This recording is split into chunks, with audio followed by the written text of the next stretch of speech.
ఈరోజు ఆంధ్రప్రదేశ్ విద్యార్థి జేఏసీ సమావేశం ఏర్పాటై ఆచార్య నాగార్జున యూనివర్సిటీలో మీటింగ్ వేసుకొని 14 యూనివర్సిటీ అధ్యక్షులు ఒంగోలు పార్లమెంట్ స్వతంత్ర అభ్యర్థిగా పోటీ చేయాలని చెప్పి రాయపాటి జగదీష్ నన్ను నియమించడం జరిగింది.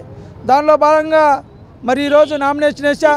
ప్రజలు ఒక్కసారి ఆలోచించాలి, మార్పు వైపు చూడాల్సిన బాధ్యత ప్రకాశం జిల్లా ప్రజల మీద ఉంది. ఎందుకంటే ప్రకాశం జిల్లా అంటేనే ఈరోజు భారతదేశం కూడా ఎదురు చూసే పరిస్థితి. ఎందుకంటే ఈరోజు ప్రకాశం పంతులు కానివ్వండి, మరి పొట్టి శ్రీరాములు కానివ్వండి, దుగ్గిరాల గోపాలకృష్ణ, వీళ్ళందరూ కూడా ప్రకాశం జిల్లా నుంచి ఎన్నికై ఈరోజు ఈ రాష్ట్రాన్ని దేశాన్ని కూడా స్వతంత్రంగా అందించింది ఈ ప్రకాశం జిల్లా. ఉద్యమాల గడ్డ నుంచి మరి ఈరోజు ప్రకాశం జిల్లా ప్రజలు నేను సమైక్యాంధ్ర ఉద్యమం చేశా, ప్రత్యేక హోదా ఉద్యమం చేశా, యూనివర్సిటీ సాధించా, IIIT, రామాయపట్నం పోర్టు, ప్రకాశం జిల్లా అభివృద్ధి వేదిక ఆధ్వర్యంలో ఎన్నో కార్యక్రమాలు చేశా. ఈరోజు ఆంధ్రప్రదేశ్ యువత, ప్రకాశం జిల్లాలో ఉన్న యువత విద్యార్థి ఒక్క క్షణం ఆలోచించాలి.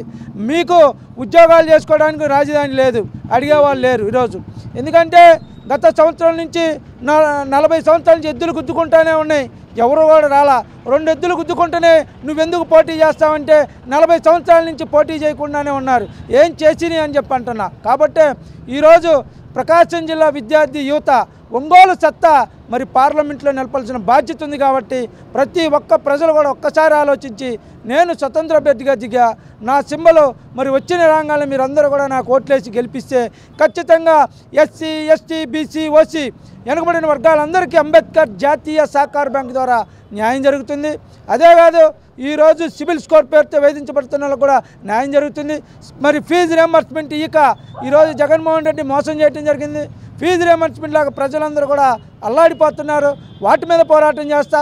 ఉద్యోగ సంఘాలు ముఖ్యంగా ఈరోజు ఆ పార్టీ ఈ పార్టీ అని మీరు ఓట్లేసి వాళ్ళని వీళ్ళని అడగడానికి మీరు నాకు సపోర్ట్ చేయకపోయినా ఉద్యోగ సంఘాల కోసం రాష్ట్ర వ్యాప్తంగా విద్యా సంస్థలు బంధించా, ఉద్యోగస్తుల కోసం పోరాటం చేశా. మీకు OPS అమలు చేయాలి, CPS రద్దు చేయాలంటే నాలాంటి నోటీస్ పంపించాలని చెప్పి అవుట్సోర్సింగ్ కాంట్రాక్ట్ ఎంప్లాయీలు, అదేవిధంగా మరి సచివాలయం ఉద్యోగస్తులు, వాలంటీర్లకు కూడా పిలిపిస్తున్నా. ఒక్క అవకాశం ఇవ్వండి, ఈ దేశాన్ని బాగు చేసుకుందాం, ప్రకాశం జిల్లా బాగు చేసుకుందాం అని చెప్పి చేతులెత్తి అందరికీ నమస్కరిస్తున్నాం.